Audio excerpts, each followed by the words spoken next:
రాత్రి 39 చదివారండి. పోయిన వారం చెప్పా ఎదుగుతూను అనేటటువంటి ఉన్నప్పుడు పాడాడు.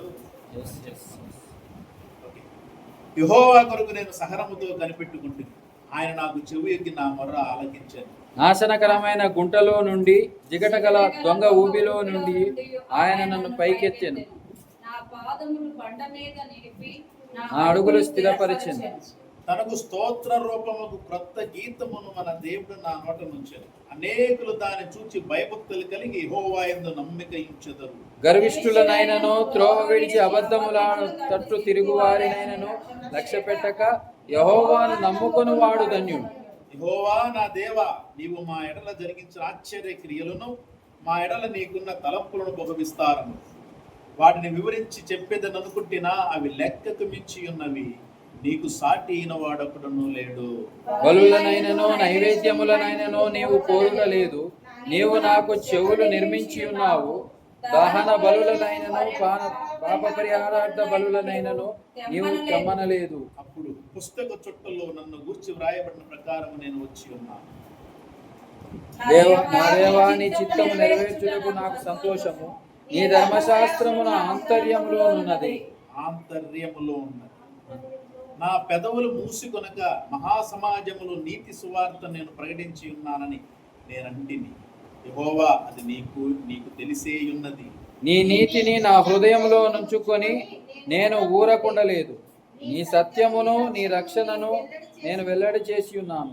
నీ కృపను నీ సత్యమును తెలుపక నేను వాటికి మరుగు చేయలేదు.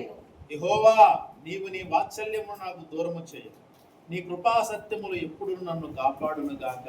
లెక్కలేని అపాయములు నన్ను చుట్టుకొని, నా దోషములు నన్ను తరిమి కొట్టగొనగా నేను తల ఎత్తి చూడలేకపోతిని. లెక్కకు అవి నా తల వెంట్రుకలను మించి ఉన్నవి. నా హృదయము అధైర్యపడి ఉన్నది. యెహోవా, దయచేసి నన్ను రక్షించు. యెహోవా, నా సహాయమునకు త్వరగా రమ్ము. నా ప్రాణము తీయుటకై యత్నించు వారు సిగ్గుపడి బొత్తిగా భ్రమసియుందురుగాక. నాకు కీడు చేయగోరు వారు వెనుకకు మళ్లింపబడి సిగ్గునందుదురుగాక. నన్ను చూచి ఆహా ఆహా అని పలుకువారు తమకు కలుగు అవమానమును చూచి విస్మయం పొందుదురుగాక. నిన్ను వెదుకు వారందరూ నిన్ను గూర్చి ఉత్సహించి సంతోషించుదురుగాక. నీ రక్షణ ప్రేమించు వారు యెహోవా మహిమ పరచబడునుగాక అని నిత్యము చెప్పుకొందురుగాక. నేను శ్రమల పాలై దీనుడనైతిని. ప్రభువు నన్ను తలంచుకొనుచున్నాడు. నాకు సహాయం నీవే, నా రక్షణకర్తవు నీవే. నా దేవా, ఆలస్యము చేయకుము. ఆమేన్. Praise the lord. హల్లెలూయా. నీతి స్వరూపుడైన యెహోవా ఘనమైన నామానికి మహిమ కలుగును గాక. ఆమేన్.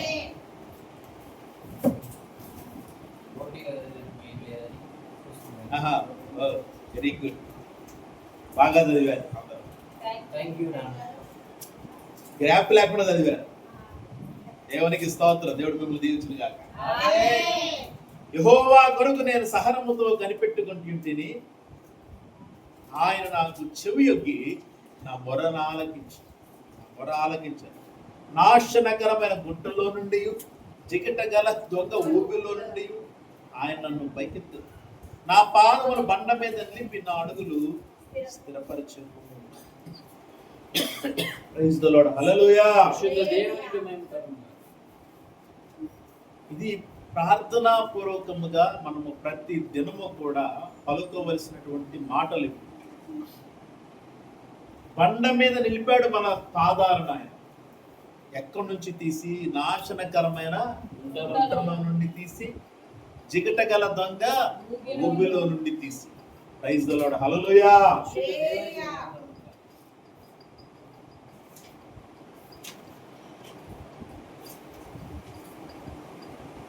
ప్రతి దినము కూడా ఈ మాటలు దేవుని సన్నిధిలో మనం మోకరించి చెప్పవలసిన. ప్రభు మన పట్ల చేసిన కార్యాలు ఇవి. ప్రభు మన పట్ల చేసిన కార్యం ఇది, అద్భుతము. క్రీస్తు అనే బండ మీద మనల్ని, మన పాదములను నిలువబెట్టాడు ఆయన.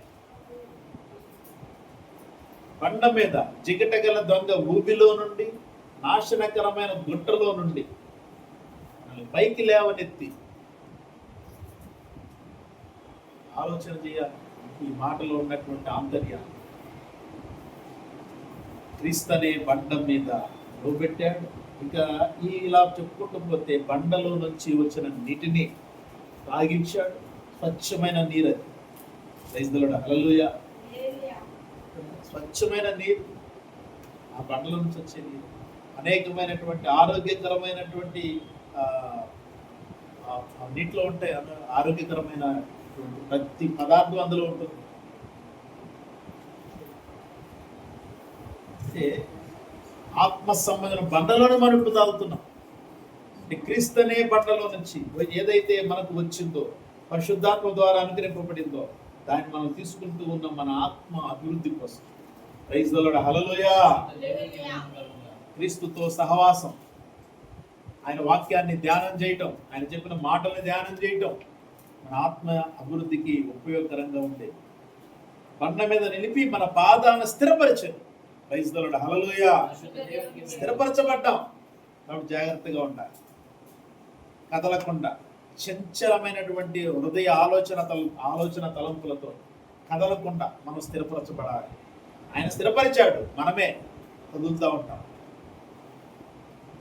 ఆయన నిలిపాడు మనల్ని, మనమే మళ్ళీ దిగి గుంటలోకి వెళ్తూ ఉంటాం. ఒక కాలు గుంటలో వేస్తాం, ఒక కాలు బండ మీద పెడతాం. మన పరిస్థితి అది. మనము ఆ పరిస్థితి నుంచి మనము సంపూర్తిగా విడుదల పొందుతాం. తనకు స్తోత్ర రూపము క్రొత్త గీతమును మన దేవుడు నా నోట నుంచెను. అనేకులు దాన్ని చూచి భయభక్తులు కలిగి యెహోవా యందు నమ్మిక ఉంచెదరు. Praise the lord. హల్లెలూయా. తనకు స్తోత్ర రూపము క్రొత్త గీతము అంటే తనకు స్తోత్రములను ఇచ్చేటటువంటి గీతము, తనను మహిమపరిచేటటువంటి గీతము, తన యొక్క గుణ లక్షణాలను ప్రకటించేటటువంటి గీతము, క్రొత్త గీతము మనం పాడాలి. అది ఆయన మన నోటను ఉంచాలి. ఎలా ఉంచుతాడు?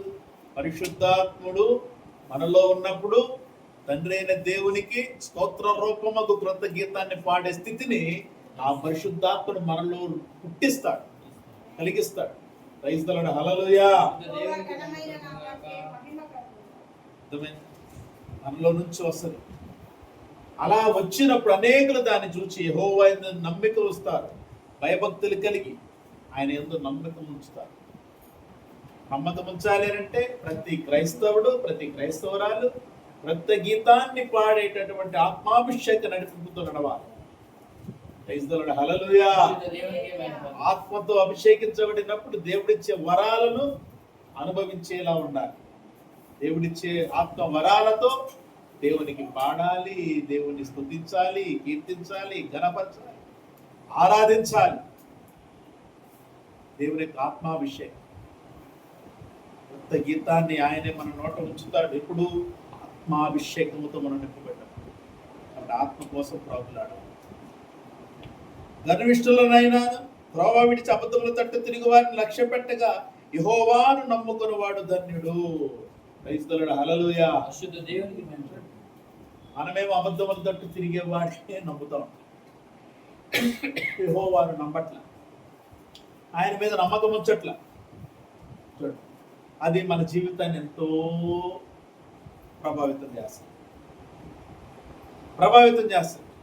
అనేకమైన ఒడిదుడుకులతో మన జీవిత ప్రయాణం ఉంటుంది. అలాంటి వారి వైపు మనం ఉంటే కానీ కొన్ని పరిస్థితుల్లో మనం ఉండలేము. అయినప్పటికీ ప్రభువుని బట్టి మనము మన హృదయాన్ని దిట్టవ చేసుకొని స్థిరపరుచుకొని ఆయన మీద నమ్మకంతో ఉండాలా. అలాంటి వారిని దూరం పెట్టాలి. అలాంటి పని మనం చేయట్లా. మన రక్త సంబంధికులని, బంధువులని, భార్య అని, భర్త అని, పిల్లలని మనము అనుకుంటాం. దేవునితో ఎక్కువగా ఉంటే ఆటోమేటిక్గా నువ్వు వాళ్ళ గురించి ఎవరి గురించి ఆలోచించాల్సిన అవసరత ఉండదు. Praise the lord. హల్లెలూయా. అందుకనే దేవునితోను ప్రభు అయిన యేసుతోను సహవాసం చేస్తా ఉంటే ఎక్కువ మనం చేయట్లా. అందుకనే మనకు సంపూర్ణత రూపం రావట్లా.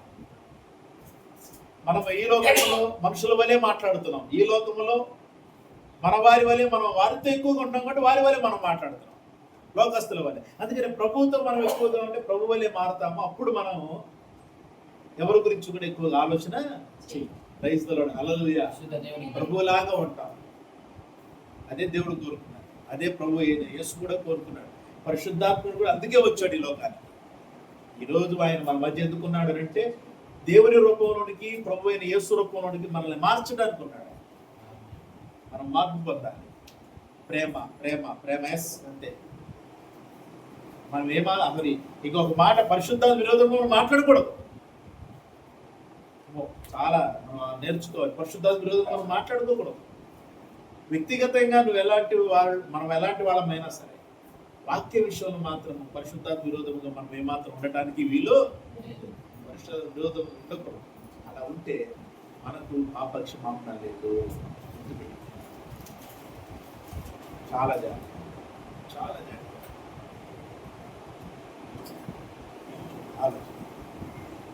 యెహోవా నా దేవా, నీవు మా ఎడల జరిగించిన ఆశ్చర్య క్రియలను, మా ఎడల నీకున్న తలంపులు బహు విస్తారములు, వాటిని వివరించి చెప్పేదనుకుంటున్నా అవి లెక్కకు మించి నీకు సాటి అయిన వాడొకడును లేడు. వలనైనను నైవేద్యములైన నీవు కొరట లేదు. నీవు నాకు చెవులు నిర్మించి ఉన్నావు. ప్రైజ్ ది లార్డ్, హల్లెలూయా. చాలా చక్కటి మాట. వలనైనా నైవేద్యం నీవు కోరట లేదు. నీవు నాకు చెవులు నిర్మించి ఉన్నావు. ఎందుకు అసలు ఆ మాట ఎందుకన్నా? వినే మాట, చెప్పే మాటలు వింటాను. దేవుడు చెప్పే మాటలు వినాలని వింటున్నాగా. ఏం వినట్లేదా? ఇలా విని ఇలా వదిలేస్తున్నారా? పనులు అర్పించుట కంటే మాట వినుట శ్రేష్టము. అది ప్రైజ్ ది లార్డ్, హల్లెలూయా. బలులు అర్పించడం కంటే మాట వినటం శ్రేష్టం. ఎందుకు ఇక్కడ మాట అంటున్నాడు? చెప్తున్నాను, నాకు చెవులు నిర్మించావు. నేను బలు ఇవ్వలేదు, ఇచ్చాడు. కానీ దేవుని మాటను ఖచ్చితంగా విన్నాడు దావీదు గారు. దేవుని మాట విన్నాడు కాబట్టే దావీదు దేవునికి హృదయానుసారుడు. ప్రైజ్ ది లార్డ్, హల్లెలూయా. అదే చెప్పేది. మన వ్యక్తిగతంగా ఎలాగైనా ఉన్నా దేవుని వాక్యాన్ని బట్టి మాత్రం దేవునికి దగ్గరగా ఉండాలి మనం. ప్రైజ్ ది లార్డ్, హల్లెలూయా. అలా అని చెప్పి వ్యక్తిగత జీవితంలో నిన్ను దేవుని రాజ్యానికి చేర్చదు. నువ్వు మార్పు పొందాల్సిందే. దేవుని యొక్క ఆత్మలో, దేవుని యొక్క వాక్కులో బలంగా ఉండాల్సిందే నువ్వు. కానీ దేవునికి వ్యతిరేకమైనది చెయ్యకుండా మాత్రం నిశ్చయంగా ఉండాల్సిందే. చాలా జాగ్రత్తగా ఉండాలి. మనం పనిచేసే చోట, లేదంటే మన ఇంట్లోనూ, మనం ఇంకెక్కడైనా వాక్యాన్ని తప్పచ్చు, ఒకవేళ మనం నీతిని తప్పచ్చు వ్యక్తిగతంగా, కానీ దేవుని నీతిని తప్పకూడదు. చేసే చోట బొమ్మ పెట్టి మొక్కమన్నారనుకో, ప్రభు ఏం చేస్తా నీకు వందనాలని చెప్పి అక్కడ అనకూడదు, మొక్కకూడదు.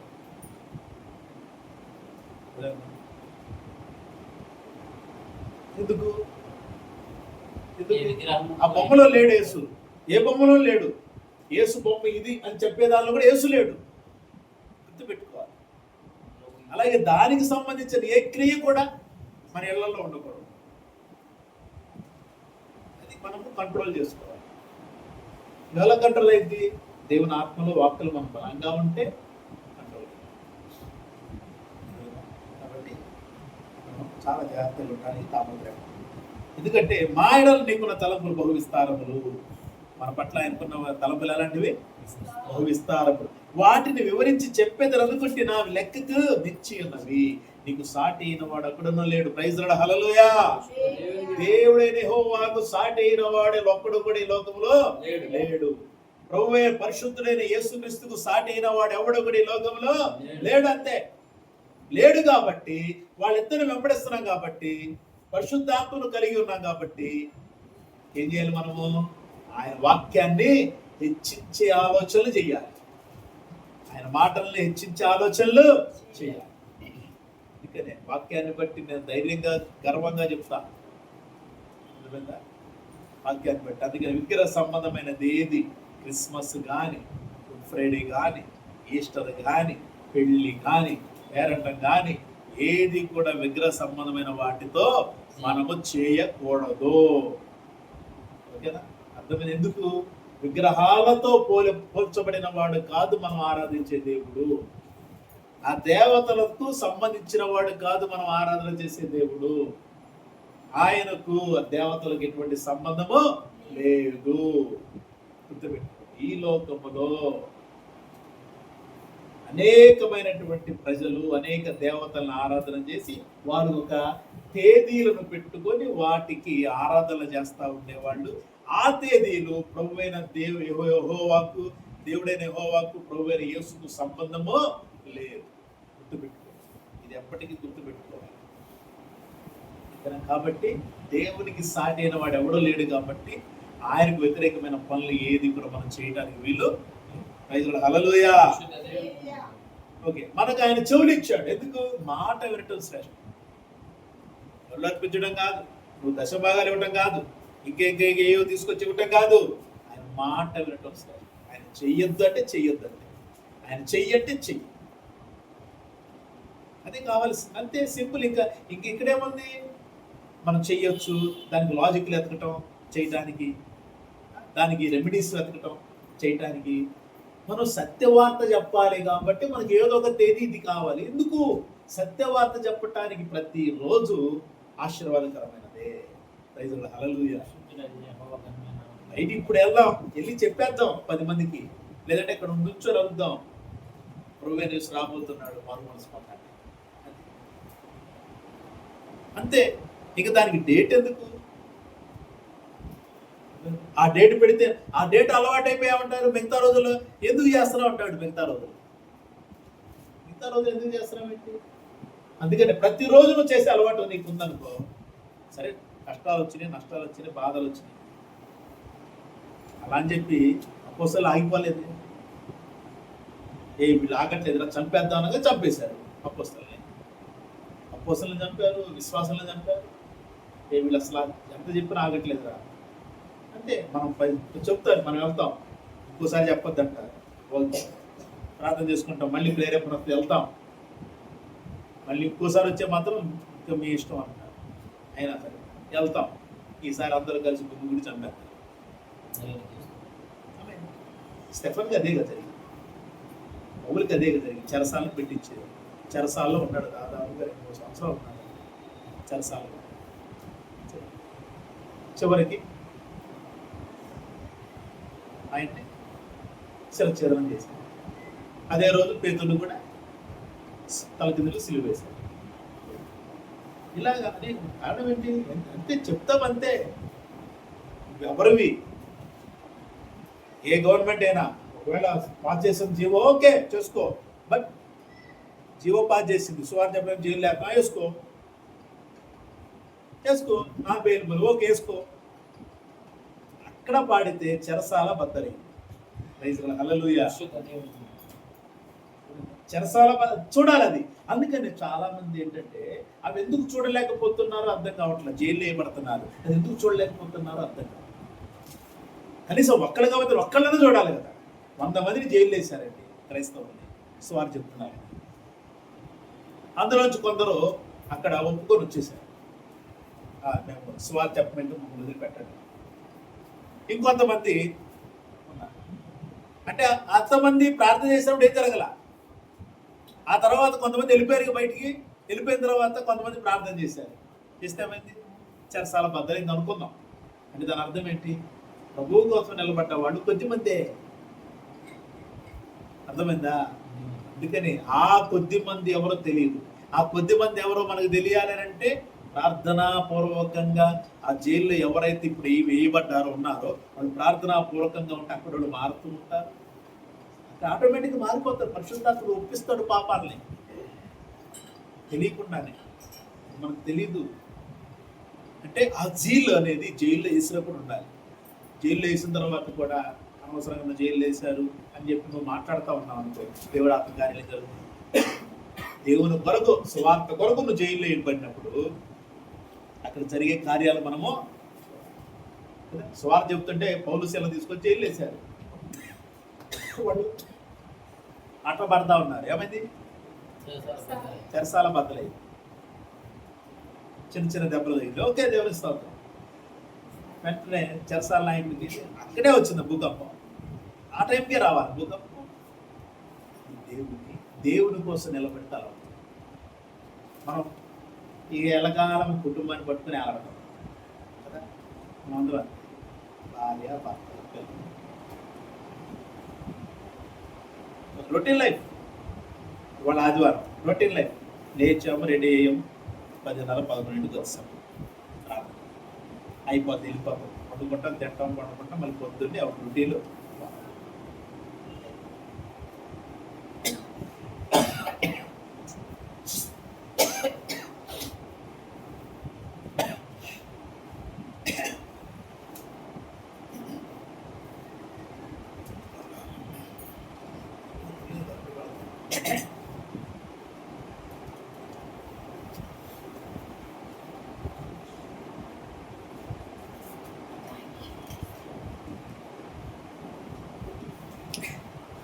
అబ్బాయి పదకొండులోకి వెళ్ళాలా?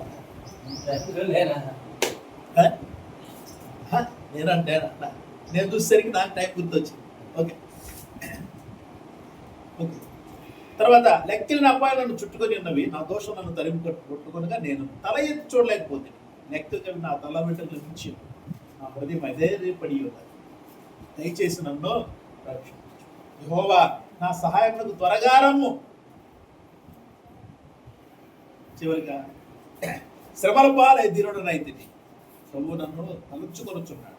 నాకు సహాయం నీవే, నా రక్షణకర్తవు నీవే, నా దేవ ఆలస్యం చేయకు. శ్రమల్లో ఉన్నప్పుడు, బాధల్లో ఉన్నప్పుడు, వేదనలో ఉన్నప్పుడు ప్రతి కీర్తన అవసరమే మనకి. జ్ఞాపకం పెట్టుకోండి, ప్రతి కీర్తన కూడా మనము దేవుని సన్నిధిలో మోకరించి చదివితే చాలు, దేవుని ఆత్మ తోడుగా ఉంటుంది. కాబట్టి చాలా జాగ్రత్తగా ఉన్నాం, అన్ని దినాల్లో ఉన్నాం. దేవుని నామం మహిమార్థం జీవించడం తాపత్రయపడతాం, దేవునితో ప్రభు చేస్తూ సహవాసం చేస్తూ మనం ముందుకు సాగిపోతాం. దేవుడి ఈ మాటలు ఆశీర్వదించి తన కృపతో తన ఆత్మతో అభిషేకించి దేవుడు తన నామముకు మహిమ తెచ్చుకొనును గాక. Praise the lord. హల్లెలూయా. పరిశుద్ధ దేవునికే మహిమ కలుగును గాక. నీతి స్వరూపుడైన యెహోవా ఘనమైన నామానికి మహిమ కలుగును గాక. ఆమేన్. ఆమేన్.